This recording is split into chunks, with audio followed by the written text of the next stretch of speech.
Let us pray. O gracious and wonderful God, God of history, of the beginning and the end, you know throughout the world all of us. You have given each of us gifts, and our forebears, you have given them the dream. As we gather, we remember the women and men of faith, the vision like Reverend Isham Burrow, whose spirit inspired dreams and hard work and gave birth to this great institution. And we demonstrate and hope and pray that we will be able to respond to the bold future of Hendrix. We also give you thanks for the college leaders, faculty, staff, and students who've been a part of this place and continue to carry out its vision. For parents, friends, and benefactors who have committed their children, time, energy, money, and passion to the mission, we pray for your blessings. Source of light and life, we especially give thanks this morning for the men and women we will acknowledge in a few minutes, for outstanding teachers, researchers, leaders, and fighters for justice. These individuals give all of us examples of how to use our gifts and talents, guide and consecrate them in their work. And for all of us, God of wonder, fill us with your love and grace so that we can each day be able to help our neighbor and our enemy. We pray this in your holy name. Amen. You may be seated.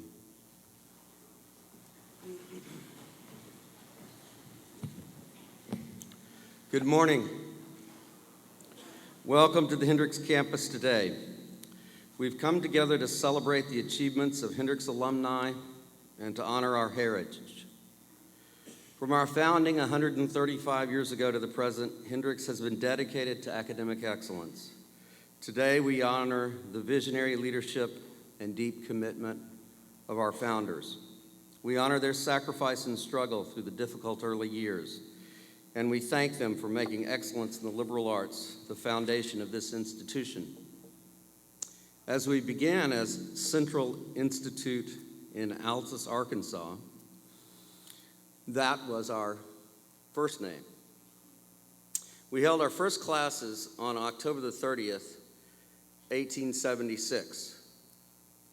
20 students were enrolled. By the way, 1876, John Churchill reminded me that was the year George Armstrong Custer met an ill fate at the Little Bighorn. So it was quite a long time ago. 20 students were enrolled for the first fall term at the Central Institute, and they were taught by one faculty member. The Reverend Isham Burrow. Now I said Isham, Wayne said Isham. So I don't know if it's Isham or Isham. I've never known that. But Chuck Chappell, I'm sure you'll correct me. We're out there somewhere, or somebody will do the etymology of Isham and help me. But Reverend Burrow was a Methodist minister, and he was the school's founder and first president. Reverend Burrow and the early leaders of Hendrix would be pleased to see that their legacy has grown, and they would be pleased to see how Hendrix is setting a new standard for excellence as a national leader in engaged liberal arts and science education. Indeed, I don't think that they could have ever imagined that what they had created in 1876 would turn into what Hendrix is today. If Professor J.P. Coleman, the first faculty member hired in 1879, full-time faculty member, and Mrs. Fanny Brooks, hired as principal of the School of Music in 1881, were here today, they would be amazed at all that has happened.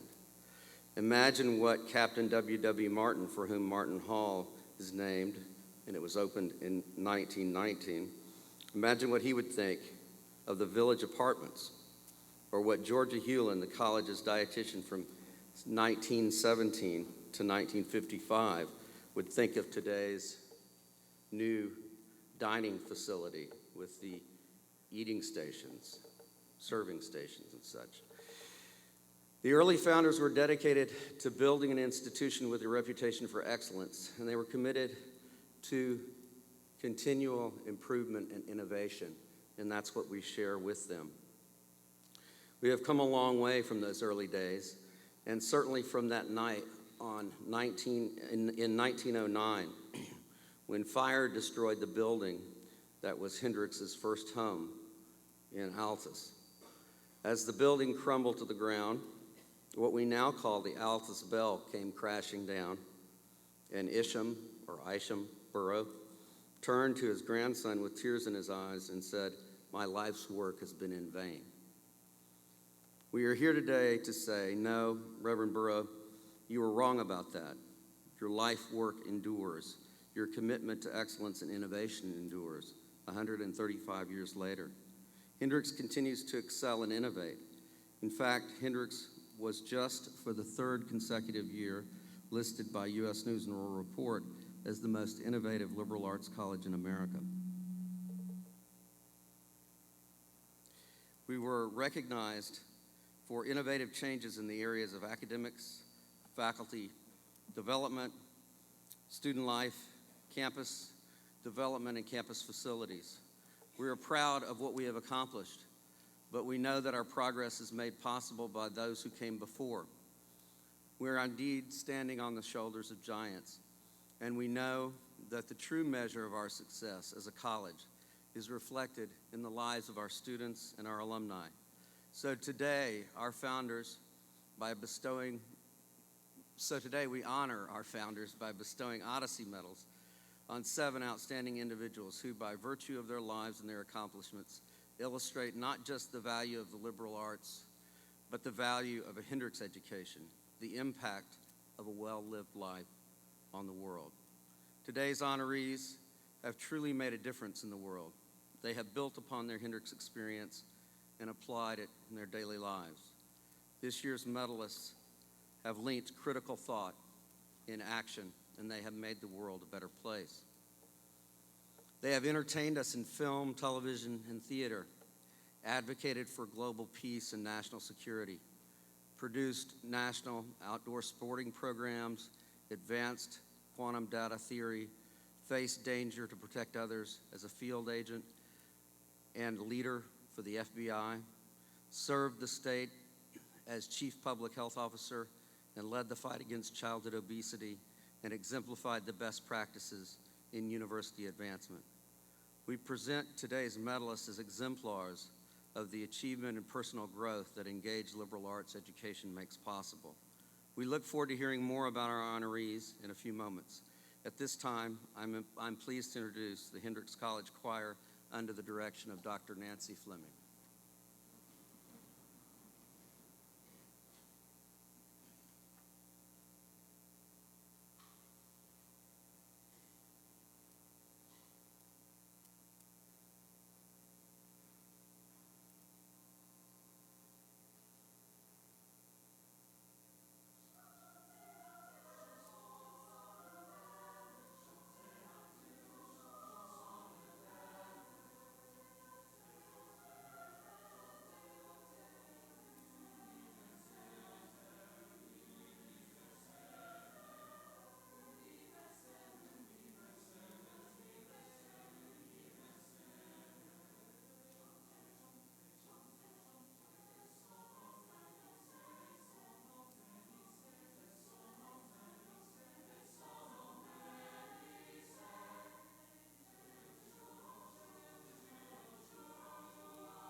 Thank you, Dr. Fleming and the Hendrix College Choir.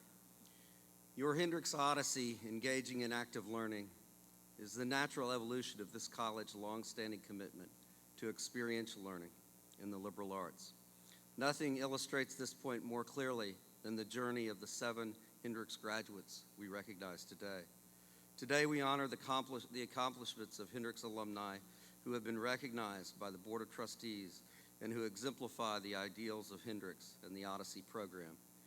We lift up these alumni on Founders Day to our students as exemplary representatives of lives well lived.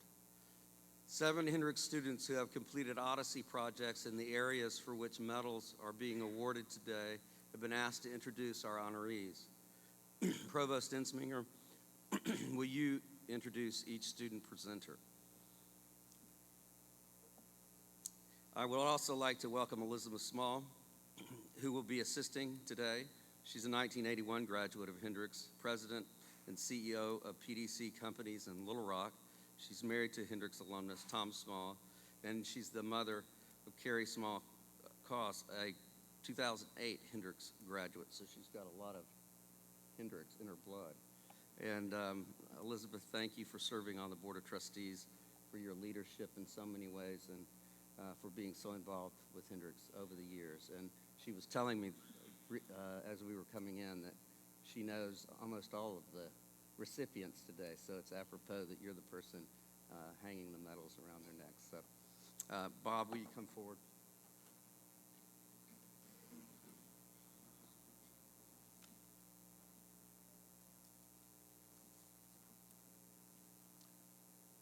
Torie Hayward is a senior theater arts major from Alexandria, Louisiana. At Hendrix, Torie has studied physical theater at Italy's Accademia dell'Arte, directed the lighting for Hot Mikado, acted in the Sisters Rosenzweig, and merged theater and research in a special project titled Exploring the Everyday through Thornton Wilder's Our Town. He will be introducing the recipient of the Odyssey Medal for Artistic Creativity.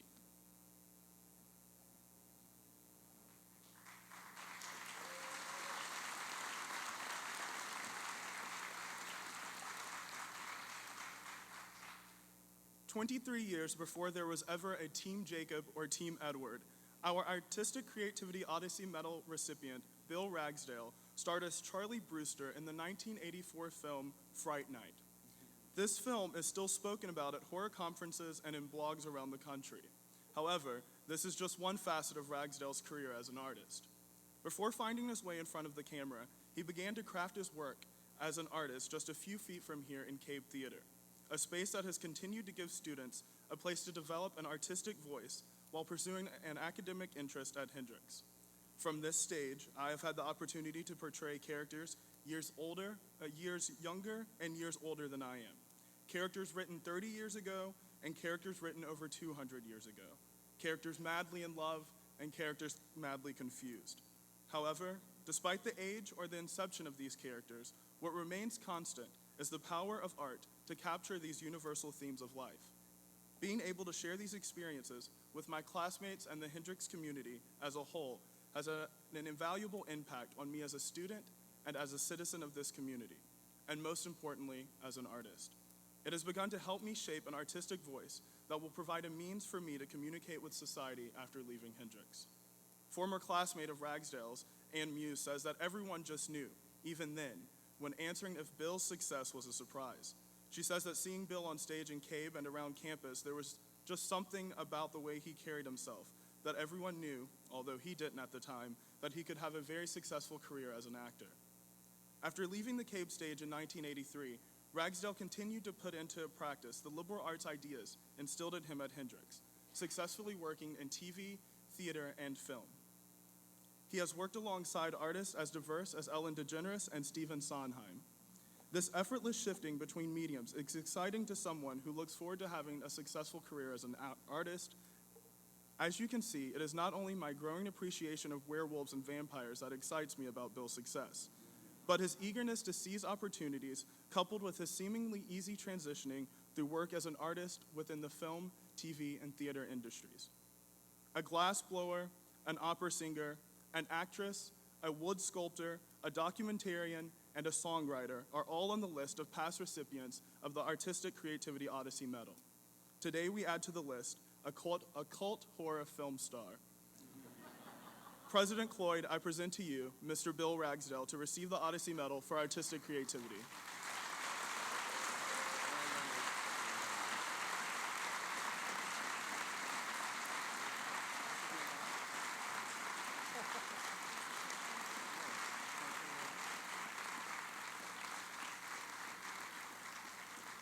Bill, if y'all would just stand here for just a second.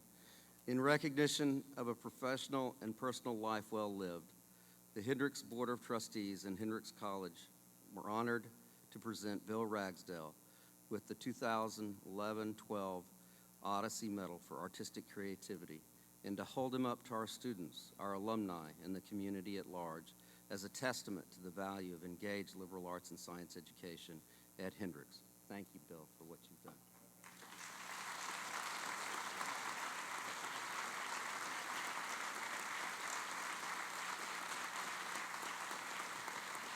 I had to tell him how to pose for the shot. So I'm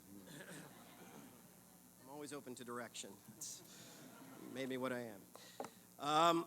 Friends, Romans, countrymen, I asked my son, 5-year-old son, how I should start my speech, and he said that was the best way to start a speech. So I'm going to start with that.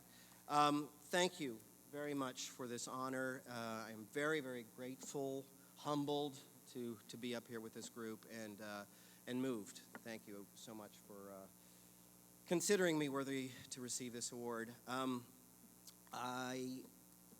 The first time I heard about Hendrix, I remember very clearly I was despondent and weeping uncontrollably. And my sister, it was 1971, my sister had just graduated high school, and she was going to be taking off for college. And college, as anyone knew who watched TV in those days, was where, decent, clean-cut, God-fearing kids went to become hippies and drug addicts and anarchists, burn undergarments, things like that. And I was upset. I thought that was going to happen to my sister. I thought it was sort of an uncontrollable outcome. And she came into my room and she patted me and she said, that's not going to happen to me. I'm not going to that kind of place. I'm going to a nice school called Hendrix. And it's very pretty and it's very calm and the people are nice and it's only a few hours away. You can come visit whenever you want. And I didn't buy it entirely, but I took her word for it. And then when she was settled in, a little while later, we came up to visit. And it was she was in Galloway. It was a nice, quaint, beautiful, calm place, maybe a little too much flannel and bell-bottom jeans and stuff, but it was okay, and no Molotov cocktails or anything. And she had met a boy who was what they call an art major, and he had some stuff that he was showing over in the art department, and so I went over and looked at it, and one of the things was a papier-mâché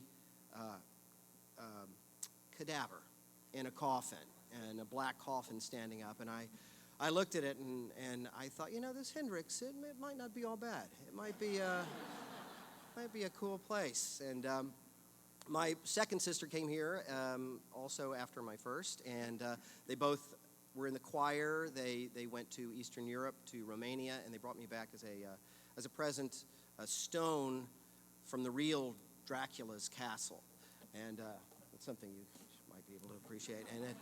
And that's when I decided I was coming to Hendrix, because they had all the cool stuff. And I want to express my gratitude for what this school gave to me. When I came from a high school experience that was pretty robustly lackluster, I say, because I got through it, and it was, I did what I was supposed to do, and I was coming to school because that's what, I was supposed to do, I thought. And when I got here and I saw what was available and the offerings that were open to everybody, and the incredible faculty that they had here. I was so excited, and I felt for the first time in my life that the role that passion had to do in education. And I don't know that I would have gotten that anyplace else.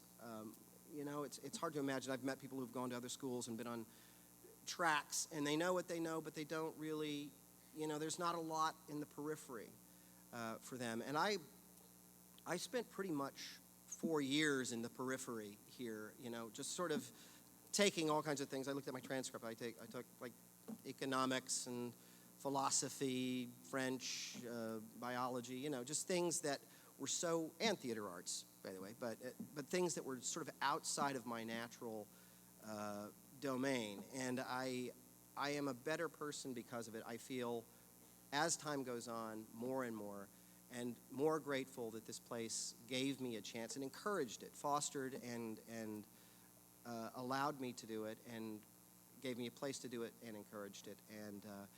And for my Odyssey Award, I thank you very much.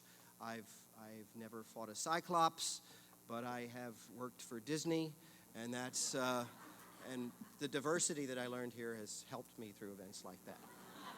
Thank you. Thank you.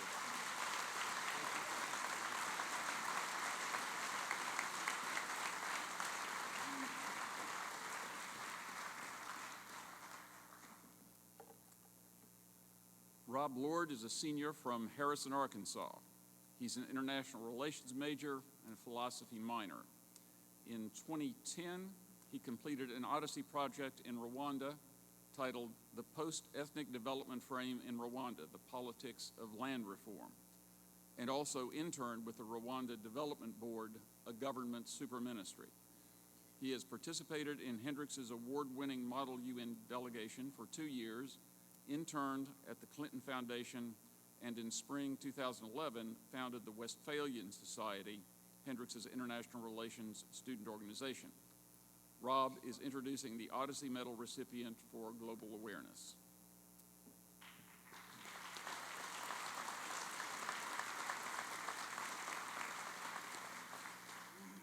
Thank you, Dr. Ensminger, and good morning, everybody. Fortunately, I had the opportunity to talk with Wendy a little bit before I worked on this introduction, and I think I learned a few important things about who she is. While at Hendrix, excuse me, while at Hendrix, Wendy was the paradigmatic cosmopolitan, an engaged student and an experiential learner. And like me, she was determined to be an active member of the global community. It was in this spirit that I decided my freshman year to join a 10-day research trip to Rwanda. And those 10 days somehow turned into 6 months of living, studying, and working in Kigali, Rwanda, and Kampala, Uganda. Over that time, I came to understand that there is a point in most cross-cultural immersion experiences where the fear and anxiety of culture shock can seem almost unbearable. In East Africa, learning to embrace the chaos was the most valuable tool in my quest for exchange and engagement in a new and wildly different environment. Whether understanding that people generally come to meetings an hour late, or learning to enjoy eating matoke, or cramming myself into the backseat of a matatu, letting go of my own American sensibilities and allowing them to be superseded by those of a global citizen allowed me to realize the irrevocable responsibility that I have as part of my global community. At home, I have attempted to implement that responsibility as well at Hendrix by founding the Westphalian Society. I have also been a member of the Model UN delegation, and this past summer, I interned with the Clinton Foundation with the Clinton School of Public Service, working to coordinate students' international public service projects. In all of these endeavors, I have sought to embrace the chaos of an ever more interdependent and globalized world. Leaving Hendrix, Wendy was likewise concerned with the chaos and conflict pervading the globe. After receiving both the Truman and the Watson Fellowships, Wendy spent a year studying the prevention of deadly conflict in Russia, Israel, Palestine, and India. It was there that she honed her political consciousness around the ways in which religion can both lead to and resolve the most vehement forms of conflict. Those experiences, in addition to meeting figures such as Mother Teresa and the Dalai Lama, led Wendy to pursue a master's degree from the Harvard Divinity School.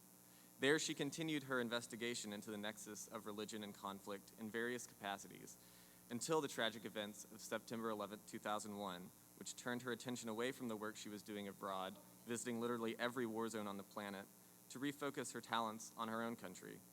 Wendy came back to the U.S. determined to make a difference. She completed another master's at Columbia and subsequently held various positions in the Senate until joining Barack Obama's campaign as a South Asia policy advisor. Upon Obama's victory, Wendy, a self-described Truman Democrat, made the move into the Department of Defense in order to help shape a U.S. foreign defense policy that she could believe in.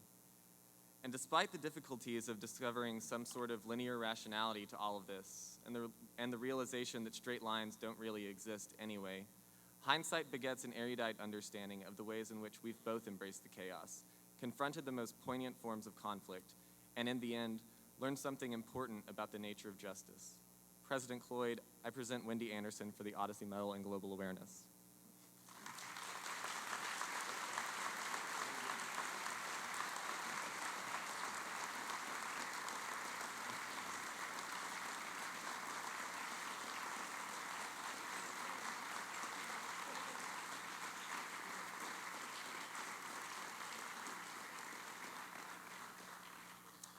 In recognition of a professional and personal life well lived, the Hendrix Board of Trustees and Hendrix College are honored to present Wendy Anderson with the 2011-12 Odyssey Medal for Global Awareness, and to hold her up to our students, our alumni, and to the community at large as a testament to the value of engaged liberal arts and science education at Hendrix College. Wendy, thank you for what you do.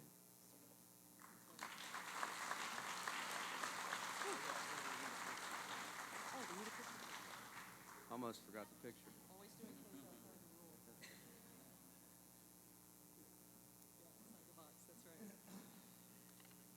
You know, I was joking a little while ago with the other distinguished recipients of this medal, and in fact, it was Bill Fox who looked at me and said, "You know, Wendy, you're the only woman this year getting the award." And I looked at him and I said, "You know, Bill, I'm really comfortable in this environment because I spend my days with a bunch of guys every day at the Pentagon, me and about 20,000 of them. So this is actually a situation with which I am extraordinarily comfortable." You know, it's been quite a month and a half. On September 13th, I was sitting in my little tiny office in the E-ring of the Pentagon when I received a call from the Senate Majority Leader Harry Reid's office saying, "Hey, turn on C-SPAN. Your boss is about to be nominated, confirmed actually unanimously, to be the next Deputy Secretary of Defense." Turned it on, and there it was, number 31, Dr. Ashton B. Carter, unanimously approved. September 14th, my mom and I rushed to the hospital with my love of my life, little Hannah Bear, to basically arrive to a new little baby boy that my sister, Andrea Anderson Gluckman, had just had. September 15th, after a sleepless night watching my sister and making sure the new little boy kept breathing all night, you know, I woke up to my BlackBerry vibrating. It's one of those disturbing things that you should know about me. I sleep with it, so, you know, because I kind of have to. And my BlackBerry was vibrating, and I thought to myself, you know, it was work, it was my boss, and I thought, could he give me a minute? You know, my baby sister just had a little boy, and I just wanted a minute. So anyway, I walked outside to the little waiting area, and I called him back, and he said, "Listen, I'm so sorry to bother you. I know you're with family, but I just needed to really ask you something. Things are moving fast, and I wanted to know if you wanted to be my chief of staff as I become Deputy Secretary of Defense." And so before I could even think about it, I was so shocked, I sort of blurted out incredulously in a sort of pre-pubescent boy, you know, loud, "Really?" I mean, I did this very odd, it was so embarrassing, and then, so it was loud, it was embarrassing, and then I asked him again as if he had somehow misspoke. "Really?" You know? So I gave the whole coolness thing totally away. And so before he could actually rethink what he was asking me to do, I very quickly just accepted and said, "I really needed to go. Can I call you back later?" So it was an incredible few days, those 3 days. And when I thought about it, I thought, it's actually been an incredible few years. And actually, it's been an incredible 2 decades. I kept thinking, how did that once shy Southern girl from, a single mom family from a working class background get to Hendrix?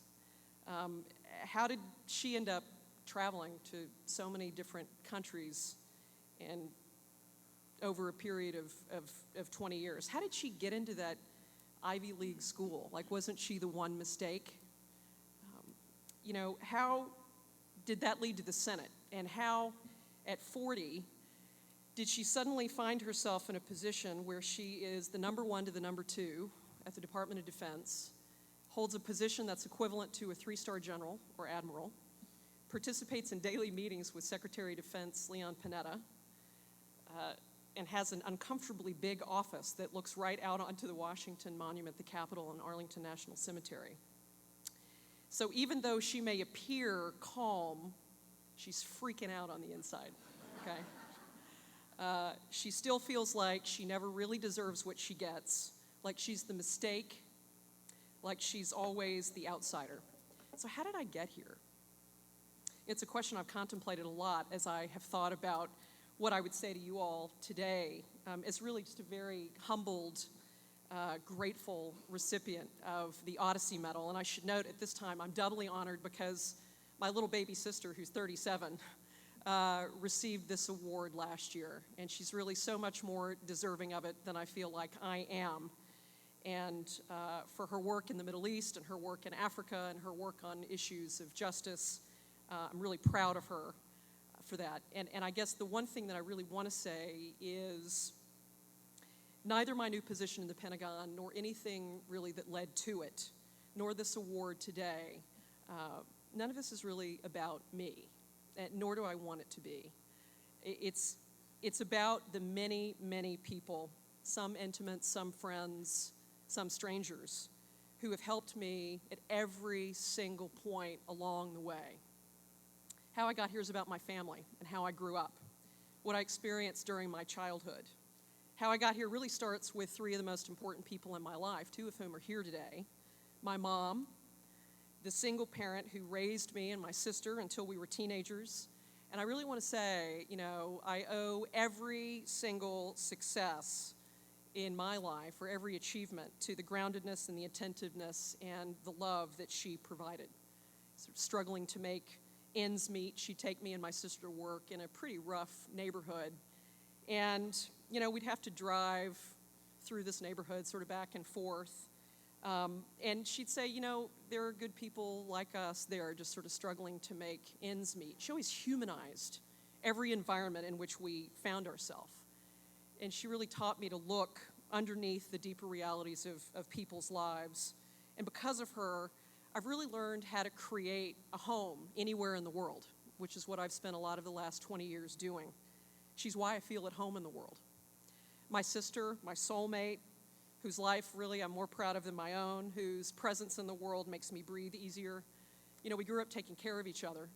We even decided at one point when I was at Belk College and she had gone to Malta to study, she said, we really ought to figure out a way to have our travel coincide so that when we're 40, 50, 60, we've got those shared memories of a lot of intense times together in other places around the world, and we've done it.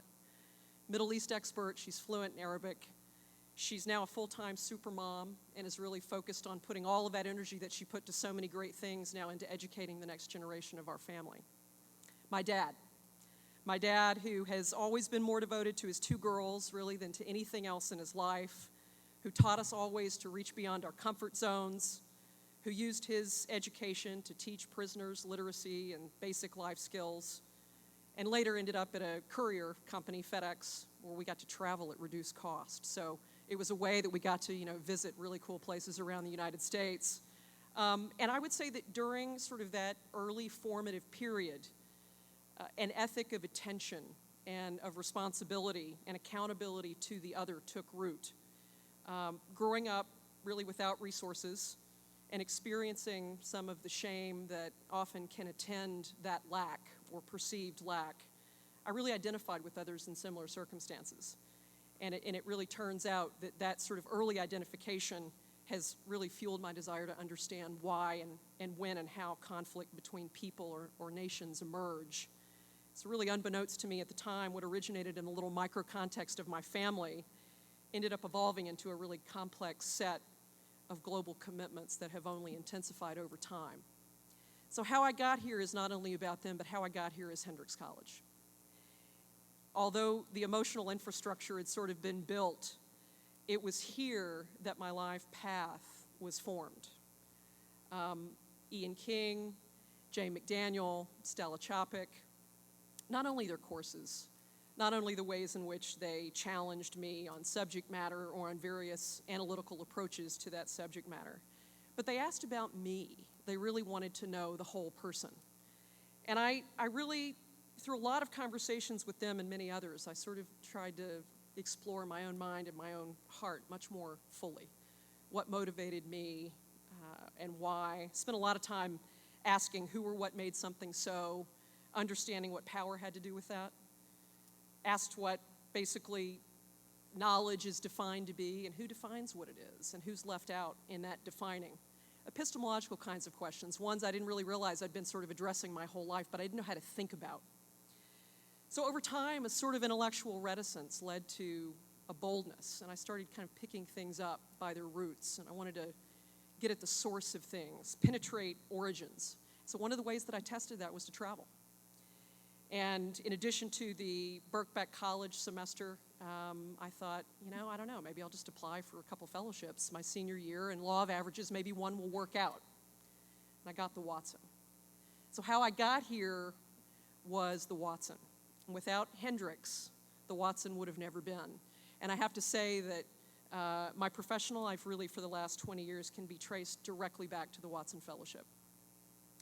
In recent years, I've often recalled a quote by George Marshall, who declared, I think it was in announcing the Marshall Plan, that our gravest enemies are often not nations or doctrines, but hunger, poverty, desperation, and chaos. And I think my Watson year, without a doubt, altered my life and created in me a deeper set of commitments to being globally aware and to figuring out what it was at the end of the day that I wanted to be accountable to because of what I was exposed to. There's so many images, you guys. It's emaciated kids that were picked up out of trash cans in Calcutta by the Sisters of Charity that my best friend Marlo and I fed. There were the 25 women that Mother Teresa came in to us one day and said, wash them. And I didn't really exactly know what to do. They were women who were 20, who were dying of tuberculosis and other treatable diseases. And Marlo and I went through and bathed these 25 women on a daily basis for as long as sort of we could stand it. It was hard. There are those people who've been caught up in a conflict, who've perpetrated them, who've been victims of them. The Arab woman who ran up the street after Baruch Goldstein went into a mosque and shot 35 Palestinians in the back as they were prostrate in prayer. There was the work with Tutsis in Rwanda, whose entire families had been wiped out, hacked to death by Hutus in the genocide of '93.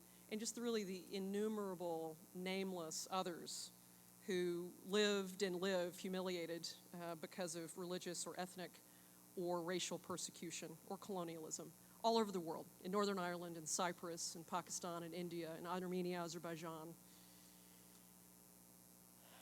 And then came 9/11.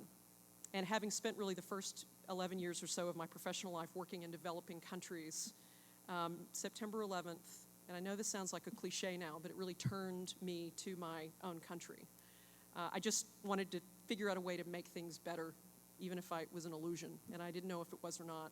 So I went to the Senate, and so instead of working with small kids who needed to be fed, I had the incredible opportunity of working with widows of families who died in 9/11 in the towers or who'd been on the planes. I worked with families who'd lost loved ones in terrorist incidents all over the world. And I got to, with about 100 others, participate in the drafting of the Intel Reform Bill, which restructured our intelligence community. And then 2 years ago, somehow, I don't know why, I just got invited to join the Obama administration and go into the Department of Defense. I learned a lot about power. I learned a lot about how compromises are made, how constituencies are acknowledged, how faces are saved, and how grief, really, and rage can be turned into very powerful action. So I want to say to the students here today, please know that I'm nothing special, right? I don't come from wealth. I don't come from a big fancy name. None of what I have done has been predetermined. I didn't have any idea what I wanted to do after I graduated. I really didn't. I applied for as many scholarships as I could, and one worked out. What I can tell you is that I work really hard. I'm persistent, and I took every single opportunity I had with every single person who was interesting to me to get to know them, to ask questions, to learn something, to test my knowledge, and to sort of wrestle my own discomforts to the ground. So really my questions today are the same ones they were 20 years ago, which Jay and Ian and Stellan could tell you. It's how to live, how to maximize the limited time we all have here towards something good, how not to cause suffering, and when it exists, how to try to alleviate it. Please know, anything I have done, you can do, and you already have it within you to do. And please also know that you can't do it alone. And with that, I'll just end, and I want to say to my intimates and my friends and my strangers, all the strangers who've affected my life, who have and really will continue to challenge me, who've helped me come into my own, who have loved and supported my Odyssey, no matter how difficult I have been or remain, thank you.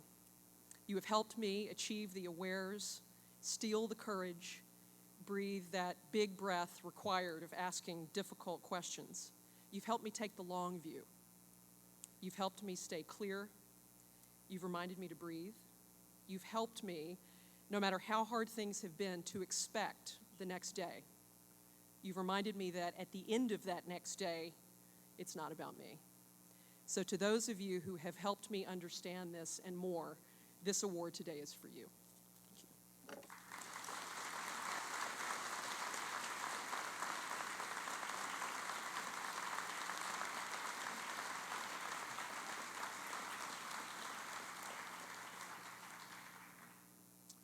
Cullen Hoiy is a senior neuroscience major from Baton Rouge, Louisiana.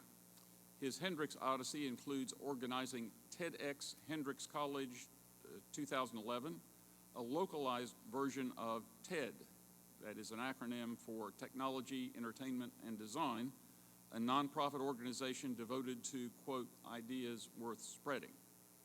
He has studied in Florence, Italy, and has explored his interest in the interdisciplinary aspects of the study of the mind through the Crossings program and various research internships. Cullen is also a recipient of the 2011 Goldwater Scholarship from the Barry M. Goldwater Scholarship and Excellence in Education program, widely considered the most prestigious honor in the United States conferred upon undergraduates studying the sciences. He will introduce the recipient of the Odyssey Medal for service to the world.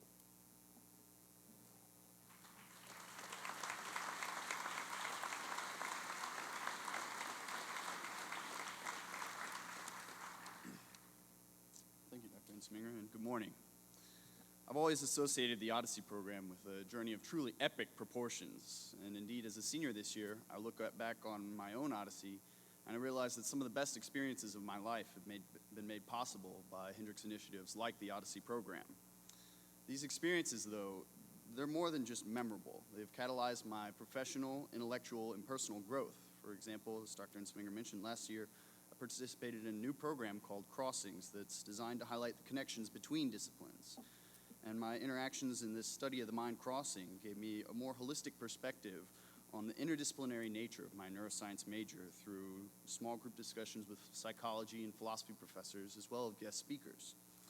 Furthermore, the Crossings program funded my professional development through a summer research internship in a functional MRI lab at NIH, the National Institutes of Health in Bethesda, Maryland. This internship not only confirmed my interest in neuroimaging, but it also gave me skills and connections that will help me in the future in my professional and graduate careers. In terms of intellectual and personal growth, the Odyssey program gave me funding to organize and host an event called Tedx Hendrix College. TED, as Dr. Insminger mentioned, is a nonprofit organization dedicated to these ideas worth spreading. And they do this by facilitating conferences around the world that feature the globe's most active thinkers and doers. Nobel Prize laureates, Bill Gates, Bill Clinton. And they post these talks online for free to the public. in over 30 different languages. Through their Tedx program, though, where X equals an independently organized TED event, I was able to organize the first TEDx event in Arkansas. And so Tedx Hendrix College brought together 100 attendees from Hendrix, Conway, and the larger Central Arkansas community to enjoy speakers from as close as Little Rock and as far as New York and California. And I've now translated the success of that event into a student organization here on campus that hosts monthly meetings to watch and discuss these online TED Talks. And in fact, we're planning 2 more TEDx events for this year. Now, my Odyssey has been defined by the relationships I've developed in the Hendrix, NIH, and TED communities. But all my experiences, and in fact, many of the experiences of those here on stage and those in the audience today, were only made possible through Mr. William Temple's dedication to protecting and serving our local, state, and national communities. While I can't say I have SWAT training, I've shared other experiences with Mr. Temple, such as being a scholar athlete and a leader in the Hendrix community. And this has given me a deeper understanding and appreciation for how one can develop a personal odyssey to enrich the lives of others. Though my own odyssey is currently only approaching maybe undergraduate proportions, I sincerely hope that one day I'll be able to make the sort of epic contributions that Mr. William Temple has made to our communities. For these reasons, President Cloyd, I present to you Mr. William Temple to receive the Odyssey Medal for Professional and Leadership Development.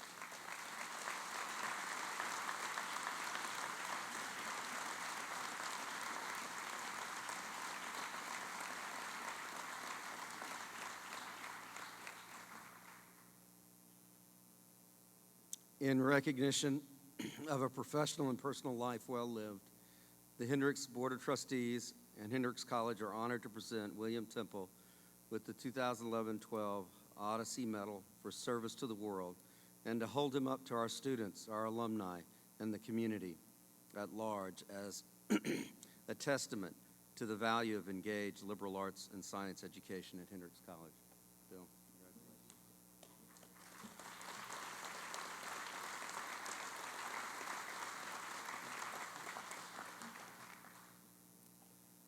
Well, I can promise you I've never been more humbled or honored by an award. There's no doubt about it. President Cloyd, to you and the faculty and the Board of Trustees and whoever made this decision, thank you so much for this wonderful honor. And like has been said, I mean, nobody can do this by themselves, and it's all about the great people that you have around you all these years, and that's exactly what it is. I want to thank my family, my wonderful wife, Ronna, my 2 sons, Doug and Scott. I've got a lot of great friends here and co-workers today, so thanks for being here. In thinking about what to say in just this couple of minutes that I have, I kind of settled on the theme of what has Hendrix done for me and what is the value of a Hendrix education. And I sat there for about an hour, didn't write anything, I thought about it, and I came to the conclusion that it's very difficult to define. Now, that being said, just because it's difficult to define doesn't mean it can't be done, so I decided to try to break it into components and look at maybe 2 or 3 things that I've felt were, concepts in my own professional life that's helped me throughout my career. So let me just go through these very quickly, and I'll try to relate them to how Hendrix contributed to these values. Number 1, and I think this is about the most important thing anybody can do, just follow the golden rule. I mean, it's that simple. Treat others as you want to be treated, and that starts everything. I mean, from there you can really kind of have success, and it's really what should be done anyway. In thinking about my Hendrix career, I looked to people like Gerald Cound, John Guthrie, Cliff Garrison, Dr. George Thompson, who is sitting right here, and more recently, Dr. Joe Bates, who's sitting right here in the middle, and President Cloyd, who I've come to know and respect. They serve as role models. And I'd also like to say, I know this is going to go on the internet, I think, so I want Eddie to hear this. My roommate of 4 years here at Hendrix, Ed Langley, was also a very good role model to me. So all these folks kind of helped me form this belief that, treat others like you want to be treated, and things are going to go very well. The second thing that I think is really important is critical thinking. and I think the ability to identify issues, maybe red flags, in time to do something about them before they come back to bite you is an important thing that people need to have. And I think I sort of developed that through things like Dr. Thompson's class here at Hendrix. I think Dr. Thompson, I can't remember what it was called, but it was a special readings course where we studied people like Hannah Arendt and the Greek historians Helvetius and Condorcet. I've remembered those all these years. What is it? Sophomore readings. That's right. Thank you. Thank you. That was a great course that taught critical thinking and kind of how to identify issues, and there was a lot of back and forth in that, and it was great. So I want to give you just a very quick, it's a little bit of an atypical example of this, but something that happened in my FBI career that actually it was one of the very few times that I was actually frightened during my 30-year FBI career. And it was not as a result of bad guys, it was a result of our own people. And here's what happened. We had a SWAT training exercise back in about 1982 at a place called Blackbeard Island, which is an island off the coast of Georgia just south of Savannah. And we had about 5 different field offices, SWAT teams there, and we were sort of in a coordinated deal to traverse down the middle of Blackbeard Island, hit this house early in the morning, get the bad guys, and end it successfully. So that was our mission. So here we are at about dusk on a particular evening. We hit the beach, on our little rubber rafts, and we all get off and traverse right down the middle of the island, about 6 miles. It was a terribly difficult thing to do. And when we got to the end, we came upon this lagoon. It was a very scary looking deal. It's probably about 100 yards across this thing. It was a scene out of a movie like Bill Ragsdale was probably in at one point. I don't know. But the lagoon was there, the house and this little compound was on the other side, and sure enough, we began to hear these growling noises from the lagoon, and we shined our lights out there, and the eyes popped up, and there were alligators all over the place. I mean, it was amazing. And our team leader, in an effort to, I guess, try to maybe make our team look a little better than some of the other field office SWAT teams, said, okay, here's what we're going to do. We are going to swim or wade or whatever we have to do across this lagoon at dawn to hit this house, and we're going to get in a position where we can go in first. Well, now, I'm sure I did not think of George Thompson and some of these classes at Hendrix at that particular moment, but the critical thinking skills kicked in, and I remember I was a young member of this team, so we had some older guys on there, and I said, you got to be kidding me. This is insanity. There are alligators and who knows what else out there. I don't think this is a good idea. Well, he came back, and, you get a bunch of guys, and the testosterone's flowing, and I swear it's like a pack of dogs. It's not a good thing. His comment was, well, anybody that knows anything about reptiles knows that crocodiles, these crocs around the world are much worse than American alligators, and this shouldn't be a problem. Well, the most troubling thing about the whole incident was that many of the team members seemed to think that was really useful information, and it was not. It was not useful information. And we had a discussion, and I was really frightened going across this lagoon, and we finally came to the conclusion, several of us got together and convinced them otherwise. So we didn't do it, and as a result of that, we simply walked around the lagoon, hit the house, and went home. So that's kind of a silly little example, but I make it to make the point, critical thinking, ability to identify issues in all kinds of different scenarios is really important. So, and then the last thing is attention to detail. I think, we really need to pay attention to detail. And I got Dr. Richard Yates taught Civil War, and Dr. Yates had this test, and I never forget, one of the questions was how many rivets were in the turret of the Monitor, the old ironclad Monitor that was in the Battle of the Merrimack. Well, I didn't have a clue, and there were other questions like that on there, and it was, and again, an atypical test. We didn't have many like that, but it taught me that, go the extra mile, really pay attention to detail, do the research, whatever is required. And I can tell you in FBI investigations that paying attention to detail is really what puts you in a place to take advantage of breaks, or some would call luck. You have to be in a position to recognize breaks and take advantage of it. So I think paying attention to detail is really, really important. So those three things I think are important, and Hendrix really helped me in all three areas. And in thinking about what Hendrix did, I mean, there's sort of a softness about it. I'm not sure how to define this again.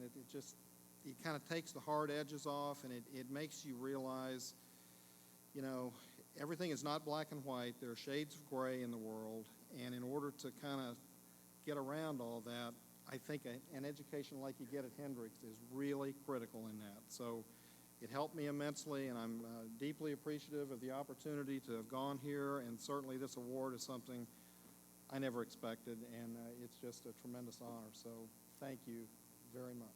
Thank you.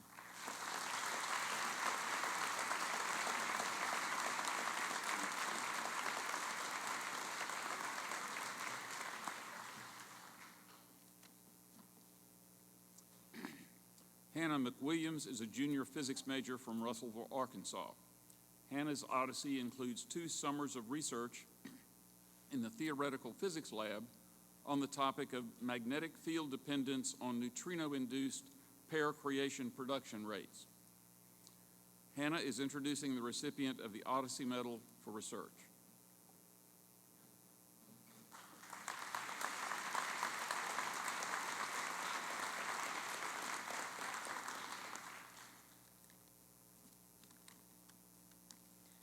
This year's Odyssey Medal for Research will be going to Dr. Ben Schumacher from the class of 1982. He currently works in quantum information theory, which is a recent field and one that he actually helped to start. Physics in itself is a challenging field and requires a lot of intuition and intelligence, especially in the area of research. Students like me choose physics as a major because we're fascinated by the world around us, and we hope to one day discover something new about the way it works. Doing research a few summers ago here at Hendrix, I worked in the theoretical physics lab, where I looked at a process that occurs in supernova called neutrino-induced pair creation. We were trying to see if that process contributed significant energy to the shockwave of a supernova. Our goal was to find a way to sum over all possible production rates of the pair creation process. So I generated a lot of data, and I was able to manipulate that data in a way that showed that the pair creation process obeyed a power law. This was just a small contribution to the overall goal of our research, but it was one of the most exciting accomplishments of my life because at that moment, I was the only one that had seen that power law. Because of this work, I can understand how exciting it must be for Dr. Schumacher that a mechanism in one of his papers is now being called Schumacher compression. Dr. Schumacher's work represents the goal of every young physicist to not only pioneer work in such an interesting field, but to be at the forefront of discovery. Dr. Cloyd, I present to you Dr. Ben Schumacher to accept the Odyssey Medal for Research.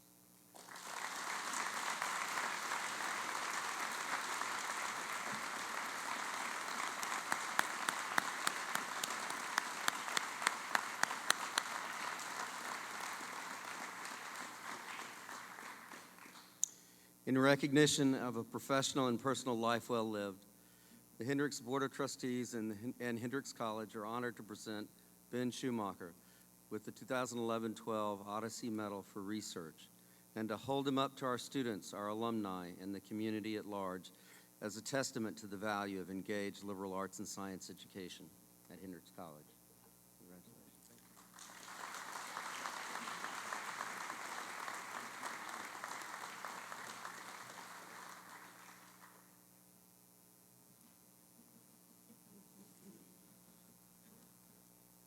Thank you, President Cloyd and Hannah and Elizabeth. Thank you. This is pretty cool. I think that a lot of us up here find this an occasion for some nostalgia.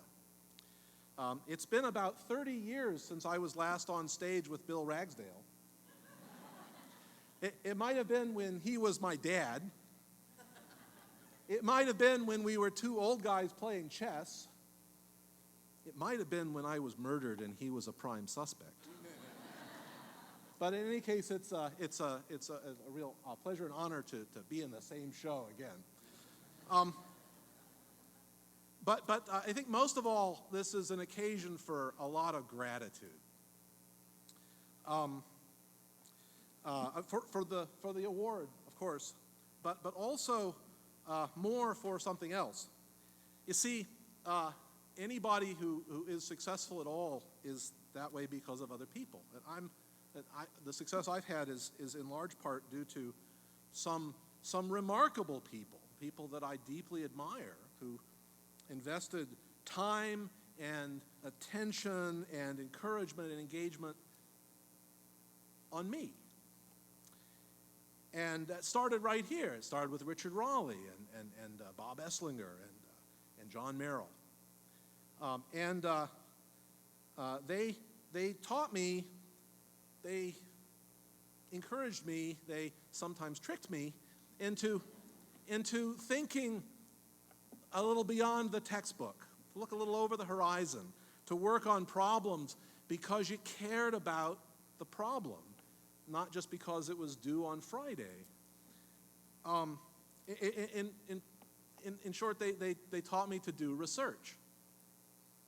So let me tell you what research is like.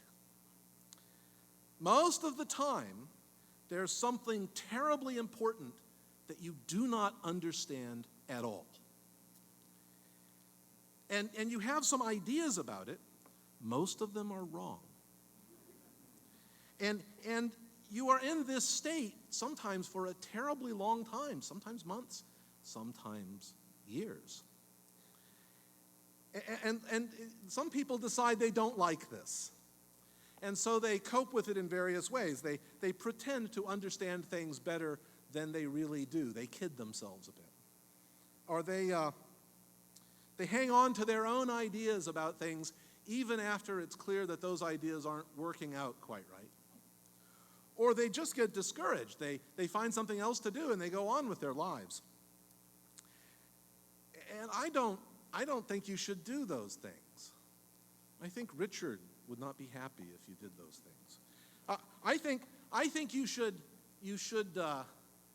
rejoice that there's something that you don't yet understand. I think you should find a way to take positive pleasure in shooting down your own ideas. I think you should never give up.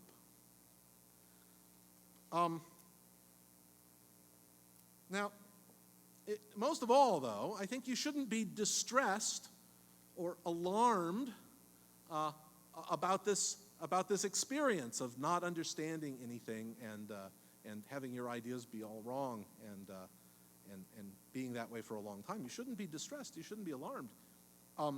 You ought to be familiar with this experience. It ought to be an experience that you value, that you love, because that is the same experience, the exact same experience as the experience of learning something new. And I think that's the thing that I'm most grateful for these remarkable people that I deeply admire, is that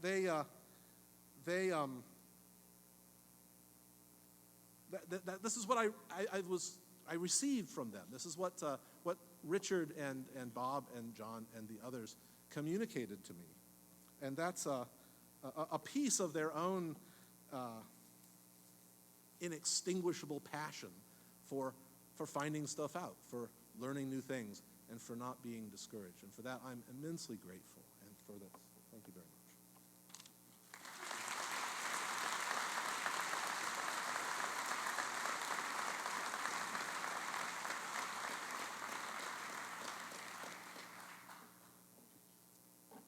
Georgia Belk is a junior psychology major from Marion, Arkansas. She's an active research assistant at Arkansas Children's Hospital, work she began as an undergraduate research Odyssey project and internship over the summer. She volunteers regularly in Conway, almost exclusively with programs that benefit children. Georgia is introducing the recipient of the Odyssey Medal for Professional and Leadership Development.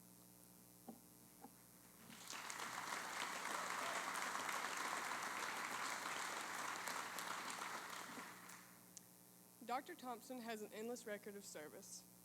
While incredibly influential and far-reaching, a majority of his work has focused on improving and providing health care to Arkansans. Through his multiple policies and positions, Dr. Thompson has worked tirelessly to improve the health care in the state, especially for the children.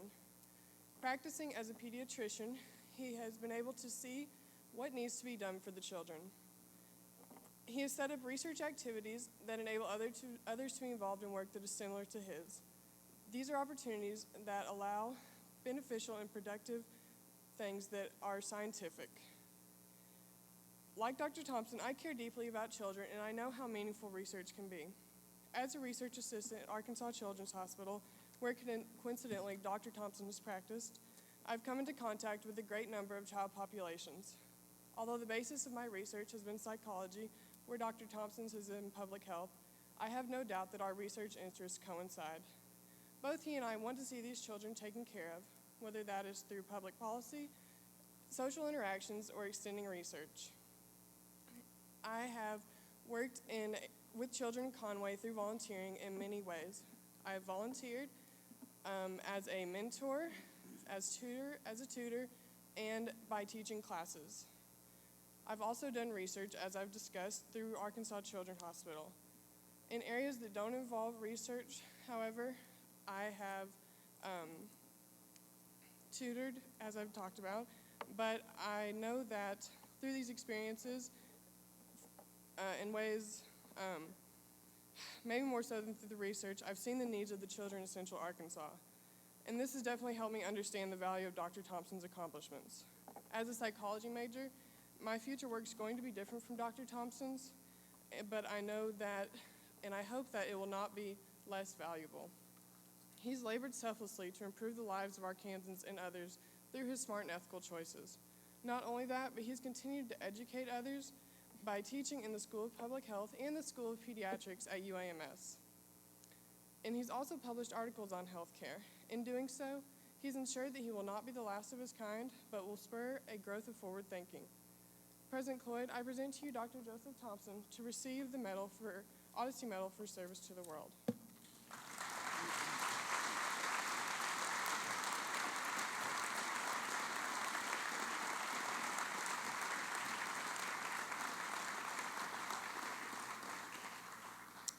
In recognition of a professional and personal life well lived, the Hendrix Board of Trustees and Hendrix College are honored to present Joe Thompson with the 2011-12 Odyssey Medal for service to the world and to hold him up to our students, our alumni, and the community at large as a testament to the value of engaged liberal arts and science education at Hendrix College. Congratulations, Joe.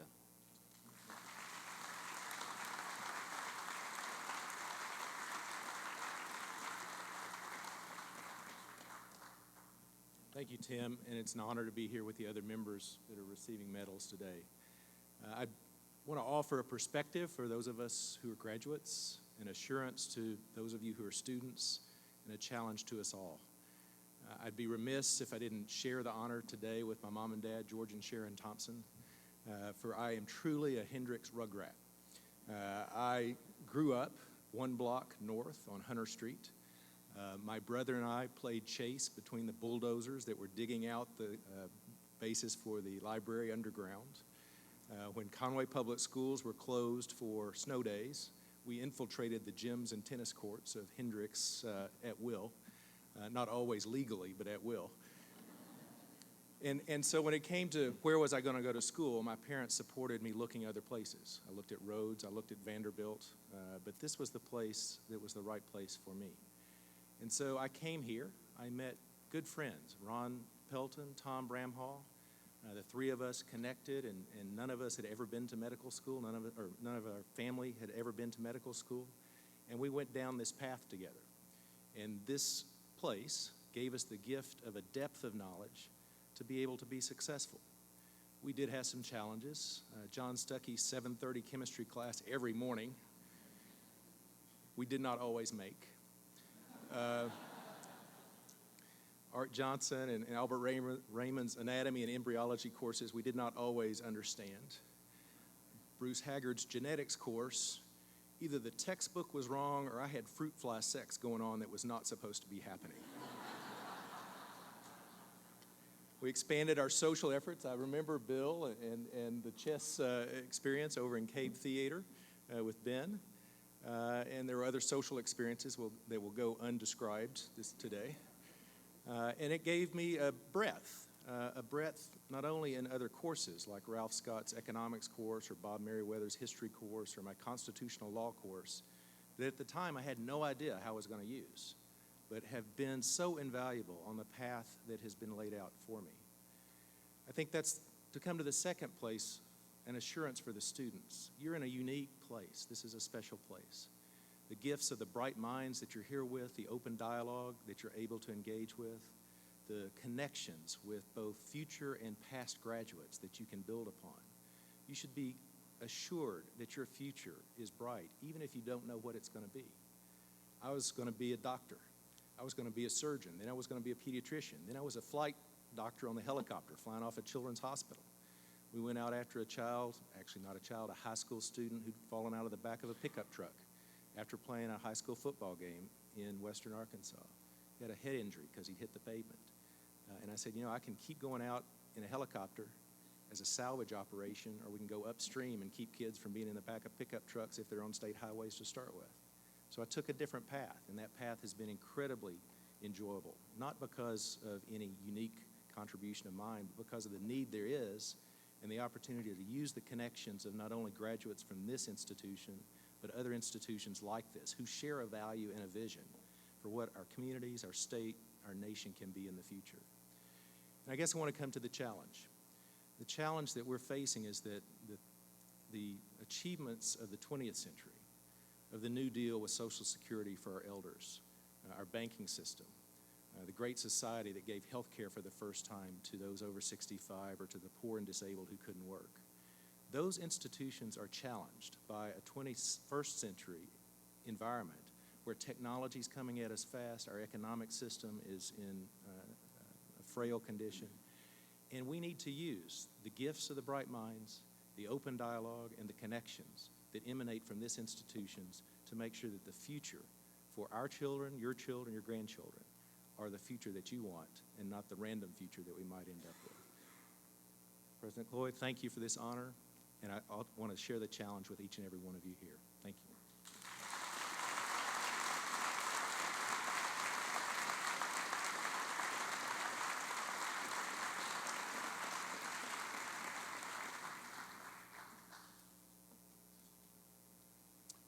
Charles Wallace is a senior from Coppell, Texas.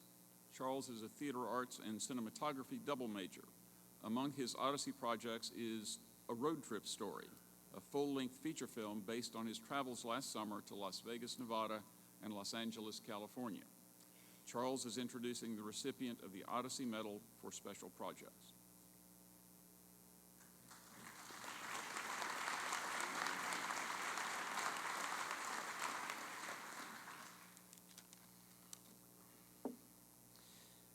As a senior theater arts and cinematography double major, it is my pleasure to introduce the recipient for the Odyssey Medal for the Special Projects category.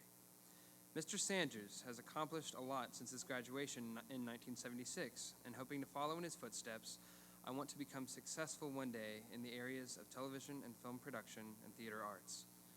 In my years spent at Hendrix, I have been given many useful building blocks that will one day help me attain these goals.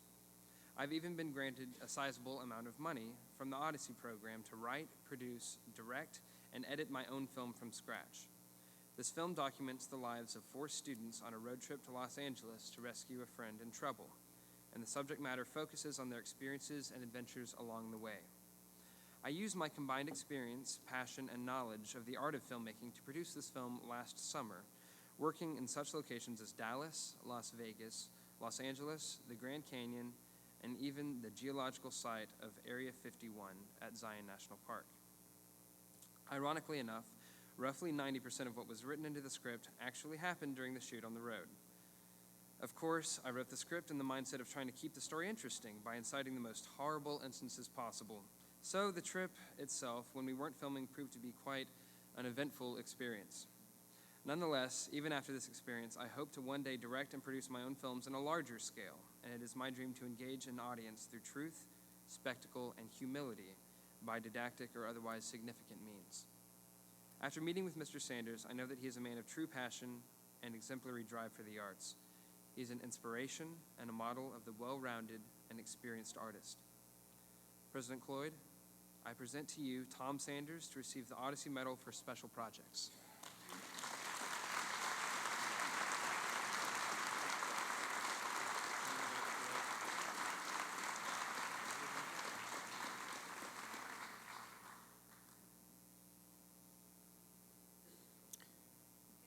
In recognition of a professional and personal life well lived, the Hendrix Board of Trustees and Hendrix College are honored to present Tommy Sanders with the 2011-12 Odyssey Medal for Special Projects, and to hold him up to our students, our alumni, and the community at large as a testament to the value of engaged liberal arts and science education at Hendrix College. Tommy, congratulations.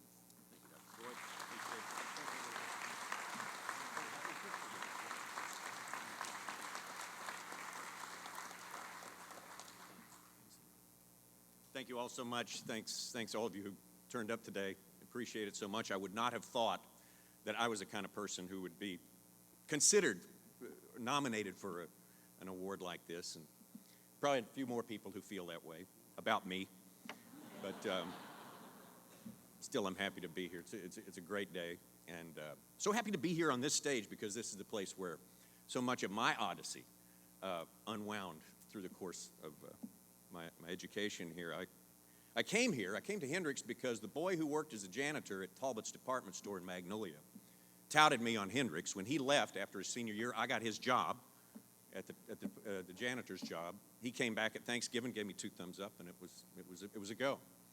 Kind of random, but you know, that's the way it goes. It may have been the first really an early version of guerrilla marketing, but it worked really good. But this stage is so important to me. I had never seen a theater production. I'd never seen a play performed on stage until I came here, sat here in October of my freshman year, and saw the Hendrix players do As You Like It under the direction of Ella Merle Shanks, and it was wonderful.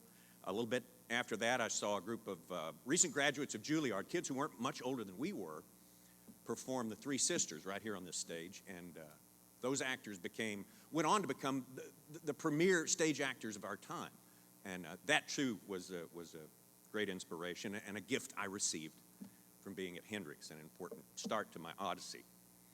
Became a theater major, and that was the right decision. I never regret that. And I was certainly in the right place.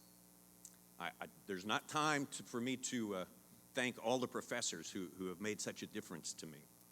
Starting with Dr. Ken Story, the very first period class that I had, freshman year, first day, he takes us in and he starts hacking on paragraphs, showing us what a paragraph is supposed to be, how it's supposed to work, how you can write a paragraph that doesn't revulse people. And I think that, as much as any single thing, has helped me get through life day to day. And it's just little kernels, little nuggets like that your professors are throwing out there. For those of you who are students who are left here, throw out every day. I mean, they're just wonderful things that help you through life. Very concrete little things, and it happens more often than you'd think in a liberal arts education, so hang on to them. They're all there for you. It's all right in there. From Dr. Story to Dr. Hindenburg, who was my guide, my teacher that led the way through my theater major, Dr. Hindenburg, the exercises she taught me, I use almost every one of them, almost every day in my work. They're still applicable. Critical thinking. Bill, you talked about critical thinking, the importance of that. She taught us that too in a different way. I use it. I look at a script or a piece of copy, no matter how inane, and you have no idea some of the things I see. Critical thinking taught to me by Dr. Hindenburg. It helps me at least try to find a way to make it sound good. I'll keep it short here, but like Bill said, there were, it had elements of an Odyssey here. We didn't have, like you said, cyclopses or anything like that, but there was a blind soothsayer. Well, he had just really thick glasses, I'll just put it that way. It was Dr. Schumacher, doctor of philosophy. We were in his modern philosophy class. And we had just done the Spoon River Anthology here on this stage, and we were starting the class the next day, and we were kind of going through the business of the day, and someone said, well, you need to go see the Spoon River Anthology. It's good. Mr. Sanders did a good, one of the students is saying, Mr. Sanders did good in this. And Dr. Schumacher didn't miss a beat. He said, I think Mr. Sanders will wind up to be some sort of TV weatherman. And I'm like,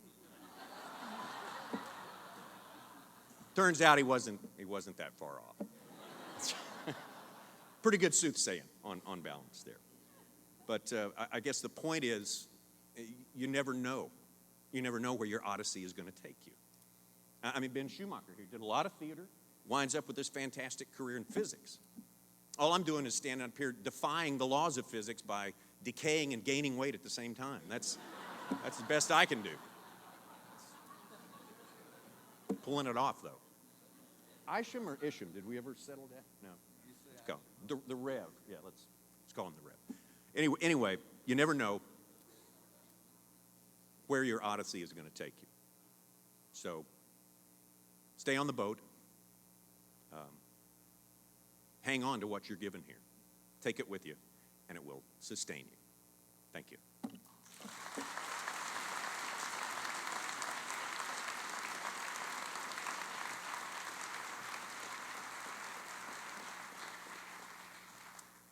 Stephanie Oshrin is a senior from Hattiesburg, Mississippi. She's an international relations major and gender studies minor. Her Odyssey includes studying in South Africa. Stephanie is introducing the recipient of the 2009-2010 Odyssey Medal for Professional and Leadership Development.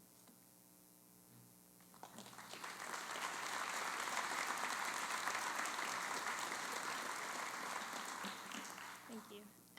I was contacted by Dr. Fleming a few months ago and asked to introduce a medal recipient at this year's Founders Day Convocation. I agreed, and I began to research Dr. Bill Fox, completely ecstatic that this time my Facebook research was condoned by the school. At first, I wasn't sure that Dr. Fox and I had much in common. I am an international relations major who spends my days studying a system of anarchy and chaos. Dr. Fox received a PhD in literature and religion. I realized, however, that we also have important similarities. Like Dr. Fox, I have worked to improve educational opportunities and outcomes for at-risk children as a member of the Above the Line Project, a 3-year research project that aims to identify the most effective teaching strategies in high-poverty, low-performing areas of Arkansas. Like Dr. Fox, I believe that no matter if it is a real-world job or a volunteer activity, that the relationships a person builds are of the utmost importance. This past fall, I received a grant to organize a group of Hendrix students to design and renovate the backyard of the Women's Shelter of Central Arkansas, where I have volunteered 2 or 3 times a week for the past 2.5 years. When I received the letter approving my grant, before I told anyone else, I drove to the shelter to surprise the women and children, my friends, with the good news. The letter hung on their refrigerator for weeks. Finally, like Dr. Fox, I believe that the greatest legacy I can leave is not necessarily tied to a dollar amount, but to the number of people I can challenge and inspire. And in all of my research, which I now like to call the Mark Zuckerberg School of Humanistic Inquiry, Dr. Fox has inspired me. I have learned that a person can pursue excellence without minimizing the importance of the individuals who make up the world around them, that prestige does not come at the cost of relationships and community, and that a senior vice president of external affairs at Emory University can also sincerely dedicate time and skills to children who are at risk or underprivileged. That in today's world, the art of inquiry is not outdated, and perhaps most importantly, that the Hendrix motto, unto the whole person, is not just something we say, but also something that we do. Dr. Fox makes me proud to be a member of the Hendrix family. President Cloyd, I present to you Dr. Bill Fox to receive the Odyssey Medal for Professional and Leadership Development.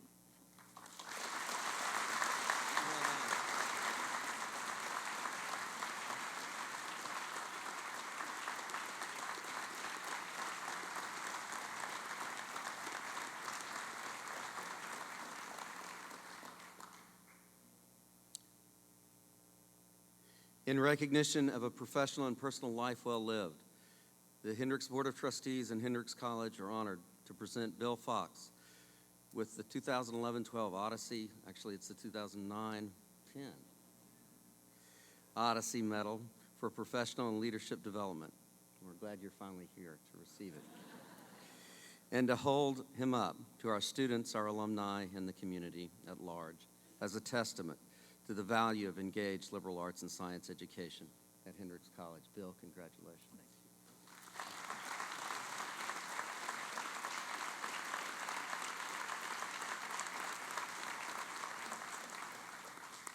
Now, wouldn't you know it, the only thing standing between you and lunch are my comments. It's not fair. I got this 2 years ago, so I'm going to talk 30 minutes. As I come to this podium to accept this remarkable award, one I seriously am not certain I deserve, particularly after I have heard of the other recipients today. I am surrounded by a stage full of people. You can't see them, but I can. And their images are as crisp as if their bodies were right here. I see my parents who sacrificed profoundly, perhaps to the point of harming their health, to see that my brother Jim and I both got a Hendrix education. My brother Jim, whom I've adored all his life, is here, but also here. And his two wives, Linda Posey, who died of cancer, and then he remarried Jelaine White Peterson, and she is a Hendrix graduate, as was Linda. I see high school teachers who gave me the courage to apply to Hendrix. I wasn't sure I was smart enough to go here. And I see high school friends whom I love more today than I even did then. And they helped me believe that maybe I could go to the most academic and the hardest school in Arkansas and pass.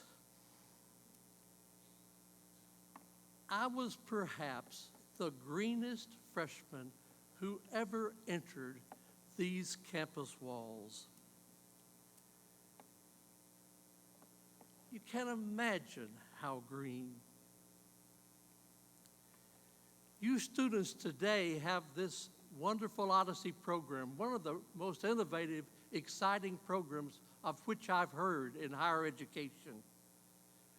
We didn't have that at Hendrix then, but coming here represented for me a journey, an odyssey, if you will, that was magnificent. Perhaps no one was as green as I, but it must have showed because very kind upper-class students, male and female, came to my rescue, and they helped me not only to survive, but to thrive. And I found at Hendrix College a community. I had a great freshman advisor, Professor Jimmy Upton, who could not have treated me finer if I had been his son. He guided me and believed in me, and that is so what I needed at that time in my life. I took courses from Walter Moffat, and he gave me a lifelong love for literature. that I carry to this very day. Matt Ellis taught me philosophy, and he was stern and he was hard, but he encouraged me, and he took my simple thoughts and make me turn them into something with a little more profundity.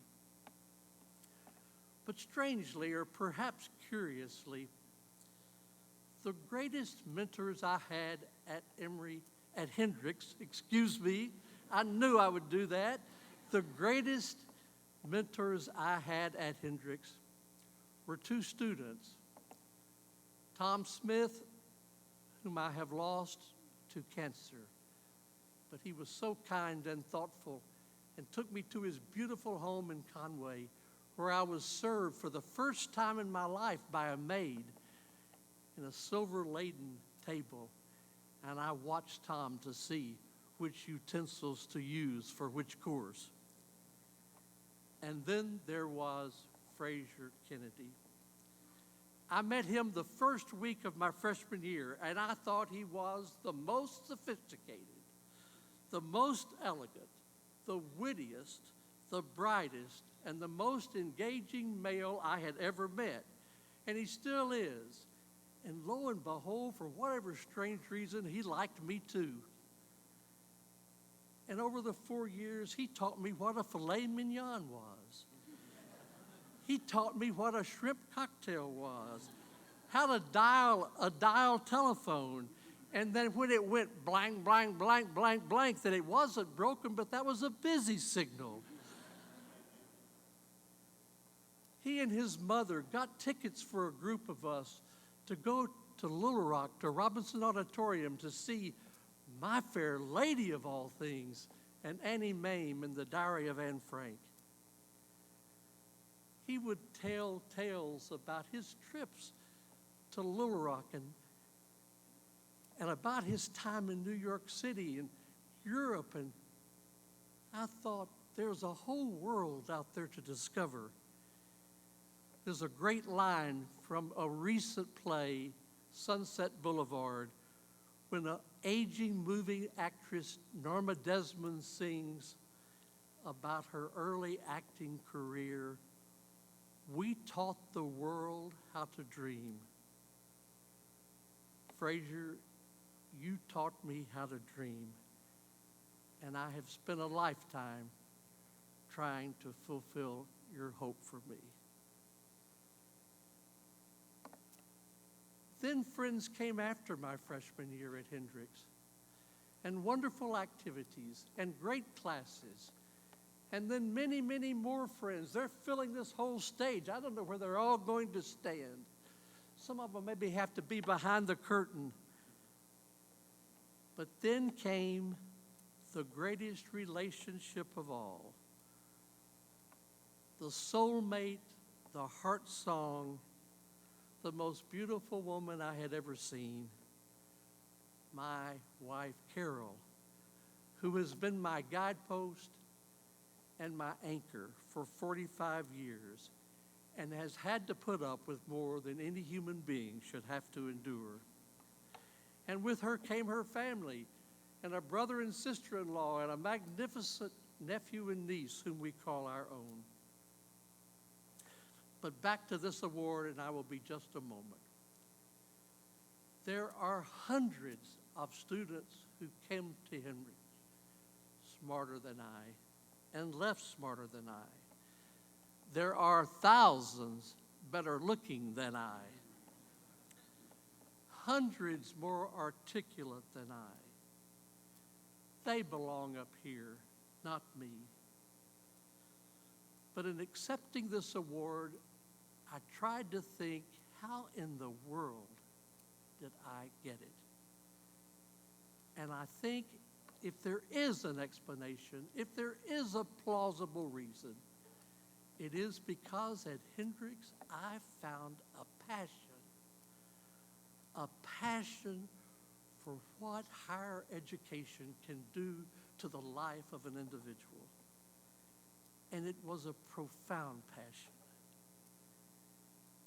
And I knew that I wanted somehow or the other to be in higher education and to help people as I had been helped at Hendrix College. That passion started here at Hendrix, and it led to a very meaningful life. And the other thing, and it's been mentioned by several speakers today, was I'd call grit. There are always people smarter than I, but there weren't many who were going to work any harder. So if you students remember, if you students who are left, if you remember anything I said today, and I doubt that seriously, I would urge you to find passion. And if that passion can lead to a vocation which intersects with one of the world's great needs, and if you accompany that with meaningful relationships where you can give love and receive love, then a meaningful life shall be yours.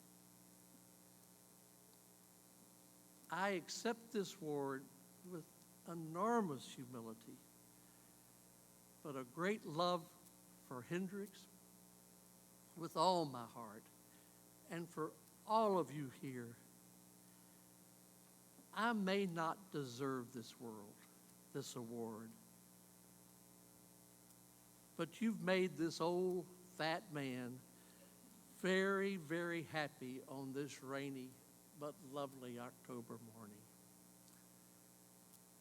I'd like to close with a line I heard from this stage. I went to every play Hendrix produced in 4 years.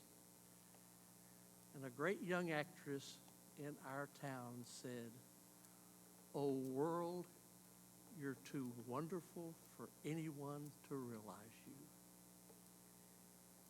My journey continues thanks to you.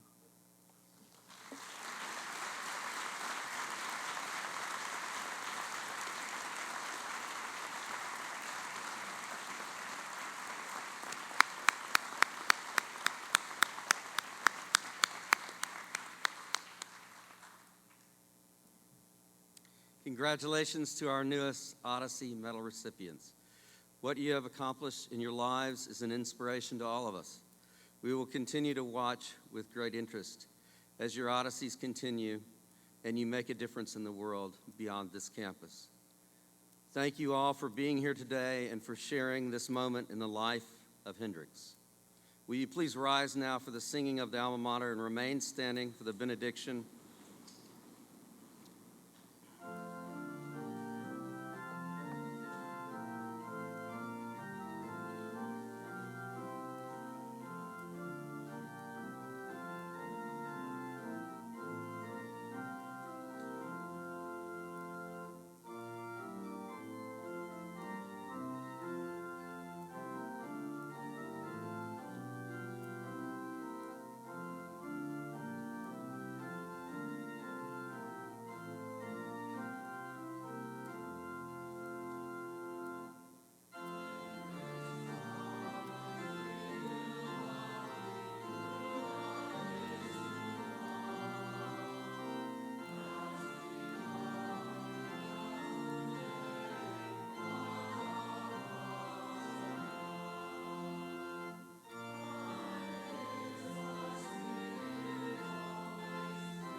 We've been reminded of the vision that was planted so long ago and given examples of how that vision has been played out. I send you forth now, reminding you that we are the vision. Go forth with the love and the passion and the care of a God who will go with us and help us now and always. Amen.